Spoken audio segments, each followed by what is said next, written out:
बिस्मिल्लाहिर्रहमानिर्रहीम अस्सलामु अलैकुम। आप पाकिस्तान डेली न्यूज़ देख रहे हो। मेरा नाम है अब्दुल रहमान। नाज़रीन, आज 16 फरवरी है। इमरान खान जी सच्चा साबित हो गया और पूरा निज़ाम जैसे इमरान खान साहब ने पहले नंगा किया, अब तो बिल्कुल ही कुछ भी पल्ले नहीं छोड़ा। रात को मौलाना फजलुर रहमान साहब ने जो प्रेस कॉन्फ्रेंस की और उसके बाद जो उनकी सारी तफसीलात सामने आई, फिर रात को पीटीआई का वक़्त जो है वो मौलाना फजलुर रहमान साहब से मिलने भी पहुँच गया। तो उस हवाले से जो तफ़सीलात अब सामने आई हैं जी, जनरल बाजवा और जनरल फैज़ हमीद के ऊपर आर्टिकल 6 लगना चाहिए, संगीन गद्दारी का मुकदमा जो है वो चलना चाहिए। इमरान खान साहब से माफ़ी माँग कर जो है कौम के सामने माफ़ी माँगनी चाहिए। और उस टाइम जो है प्रेस कॉन्फ्रेंस की गई, जब नो कॉन्फिडेंस मोशन कामयाब हुआ और डीजीआई एसपीआर साहब ने प्रेस कॉन्फ्रेंस की और उन्होंने कहा कि जी जैसे ही नो कॉन्फिडेंस मोशन कामयाब हुआ, नई हुकूमत बनी, तो उसी दिन जो है वो डॉलर की कीमत नीचे आई और स्टॉक मार्केट ऊपर गई, इस्तेहकाम आया। और डीजीआईएसपीआर साहब ने ये प्रेस कॉन्फ्रेंस की थी। जनरल बाजवा और जनरल फैज़ हमीद साहब जो है उन्होंने सारी नो कॉन्फिडेंस मोशन ये कामयाब करवाई। मौलाना फजल रहमान साहब कहते हैं कि जी हमें बुलाया गया, सबको इकट्ठा किया गया, बिठाया गया और कहा गया कि इसकी हुकूमत गिराओ, इस तरह जो है नो कॉन्फिडेंस मोशन कामयाब करवानी है। हर तरह की मदद जो है हम आपके साथ हैं, आपके लिए करेंगे। और अब जो इस टाइम सूरत हाल बनी हुई है, पीएमएलएन जो है उसके हाथ में कुछ भी नहीं आ रहा जी। जैसे मैंने पहले भी उस दिन आपके सामने रखा कि हुकूमत बन भी गई तो चल नहीं पाएगी।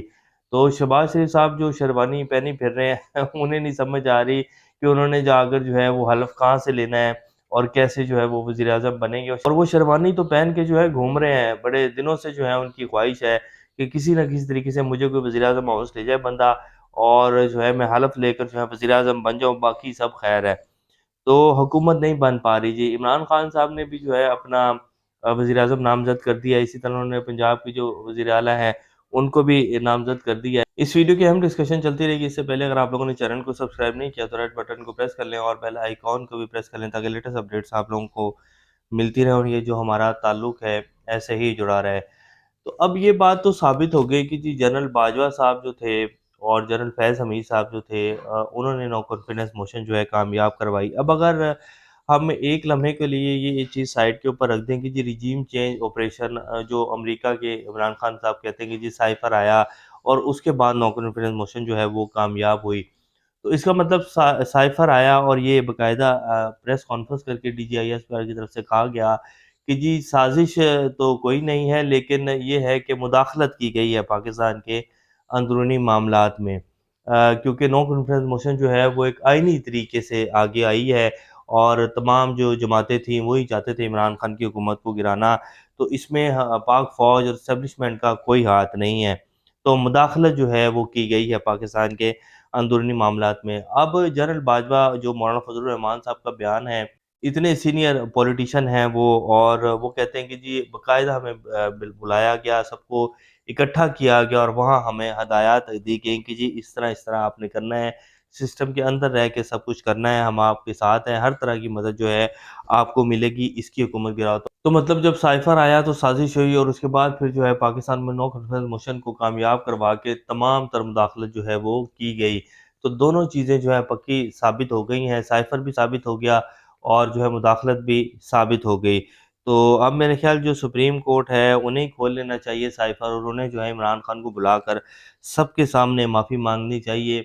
और उस दिन रात को 12 बजे अदालतें खुली थी। अब उस दिन रात को 12 बजे अदालतें खुली और कहा गया कि जी कासिम सूरी की जो रूलिंग है वो गलत है और उन्होंने जो है आइन शिकनी के बाकायदा उनके ऊपर मुकदमा भी चलाया जा रहा है। तो मेरे ख़्याल उनसे भी माफ़ी माँग लेनी चाहिए। और जो उस दिन इमरान खान की हुकूमत गिराई गई, जस्टिस अतर मिनिल्ला साहब जो हैं उन्होंने बेसिकली अदालत खोली थी, तो मेरे ख़्याल उनको ही सामने आकर कहना चाहिए था कि जी मैं कौम से माफ़ी माँगता हूँ। पिछले 2 साल में जो इतनी बड़ी तबाही आई है उसके पीछे असल में जनरल बाजवा और जनरल फैज़ हमीद थे, हमें तो पता ही नहीं चला, या हमें पता था तो फिर हमने ये सब कुछ किया। तो अब तो सब कुछ खुलकर जो है वो सामने आ गया। तो अब देखते हैं कि जनरल बाजवा और जनरल फैज़ हमीद के ऊपर आर्टिकल 6 का मुकदमा चलता है या नहीं चलता। वैसे चलेगा नहीं, आज तक किसी भी जनरल के खिलाफ जो है वो आर्टिकल 6 का मुकदमा नहीं चला और अगर चला और सज़ा सुनाई गई जनरल मुशर्रफ को, तो फिर उनको कैसे बचाया गया, किस तरह जो है वो सारा रूट चेंज हुआ जब वो वापसी जा रहे थे और फिर किस तरह उनको जो है बाहर भेज दिया गया। तो बहरहाल ख़ैर ये जिस टाइम पाकिस्तान की सूरत-ए-हाल है, इलेक्शन में धांधली का फ़ायदा मुस्लिम लीग नून को हुआ, नवाज शरीफ को सीट दी गई लाहौर की। पीटीआई के खिलाफ अदम एतमाद के हक में नहीं था, पीटीआई के खिलाफ तरीके अदम एतमाद जो पीपल्स पार्टी चला रही थी, क्योंकि आपको याद होगा आसिफ जरदारी साहब ने एक तकरीर की थी सिंध में, और उन्होंने कहा था कि मेरे पास कुछ लोग आए हैं और वो कह रहे हैं कि जी अब आप चलें आगे, वो बढ़ें और कोई सिस्टम बनाएं, इससे हमारी जान छुड़वाएं। यासिर जरदारी साहब की जो स्पीच है वो यूट्यूब के ऊपर भी जो है आपको मिल जाएगी। जनरल बाजवा और जनरल फैज़ हमीद सबको इकट्ठा कर रहे थे, इस अदम-ए-एतमाद को इस तरह कामयाब बनाना है, यानी कि सारी हदायत जो हैं वो जनरल बाजवा और जनरल फैज़ हमीद दे रहे थे और कहते थे कि सिस्टम के अंदर रहकर आपने जो है इसको इस तरह कामयाब करवाना है। इमरान खान जीत चुका है, इसके मैंडेट को तस्लीम करना चाहिए। हम नवाज़ शरीफ को चोरी करके दी गई हुकूमत का हिस्सा नहीं बनेंगे, उनको कहेंगे कि जी आप भी आएँ और अपोज़िशन में बैठें। तो जी जनरल बाजवा साहब और जनरल फैज़ हमीद का जो हिसाब किताब है वो तो कल रात को मौलाना फजल रहमान साहब ने लगा दिया है, और अब मौलाना साहब जो हैं वो इस नहज के ऊपर किस तरह पहुँचे हैं। बात ये है कि मौलाना फजल रहमान साहब के जो कुछ रहनुमा हैं वो भी ये कह रहे हैं कि जी हम 2013 से ये सब कुछ देखते आ रहे हैं, रेगुलर हमारा जो मैंडेट है उसको चोरी किया गया है, और अब ये जो सज़ा हमें दी गई है ये दरअसल हम पाक अफ़गान जो ताल्लुकात को नॉर्मलाइज़ करना चाह रहे हैं उसकी सज़ा अमेरिका के कहने के ऊपर दी गई, और पाकिस्तान की जो एस्टेब्लिशमेंट है वो अमेरिकी एस्टेब्लिशमेंट का एक मोहरा है, तो ये उन्हीं के कहने के ऊपर चलते हैं, तो उसकी वजह से हमारा जो मैंडेट है वो छीना गया। तो हम तहरीक चलाएँगे और अपोज़िशन में बैठेंगे, अब हम इस निज़ाम को चलने नहीं देंगे और ना ही इस मैंडेट को तस्लीम करेंगे। फिर रात को जो पीटीआई की मुलाकात हुई, इमरान खान साहब ने बेसिकली छक्का मारा है जी, और वो कैसे छक्का मारा है, अब रात को जो मुलाकात हुई है उसके बाद जो प्रेस कॉन्फ्रेंस की गई है वो उसमें ये कहा गया है कि जी हम लोग जो हैं वो इलेक्शन में जो धांधली हुई है उसके ऊपर मुत्तफ़िक हैं, और हम लोग जो है मिलकर एहतजाज भी करेंगे और तहरीक भी चलाएँगे। अब इमरान खान साहब ने अपना जो वज़ीर-ए-आज़म है वो उमर अयूब साहब को नामज़द कर दिया, इसी तरह राना असलम इकबाल साहब जो हैं उनको पंजाब का वज़ीर आला नामज़द कर दिया, और केपीके के वज़ीर आला जो हैं वो अली अमीन गंडापुरी होंगे। अब जिस दिन ये इजलास होगा कौमी असम्बली का, उस दिन जो है शहबाज शरीफ साहब एक साइड के ऊपर वज़ीर-ए-आज़म होंगे और उसकी दूसरी तरफ जो है वो इमरान खान साहब के नामज़द उम्मीदवार जो हैं उमर अयूब साहब होंगे। 137 के करीब जो हैं वो आज़ाद उम्मीदवार हैं, और ये जिस तरफ भी जो है वोट डालेंगे उनका वज़ीर-ए-आज़म बन जाएगा। इमरान खान साहब के पास जो अपनी उनके एमएनएज़ की सीटें हैं वो तकरीबन 95-96 हैं, और जब तक कौमी असम्बली का इजलास होना है 5-10 सीटें जो है उनके पास और आ जाएँगी।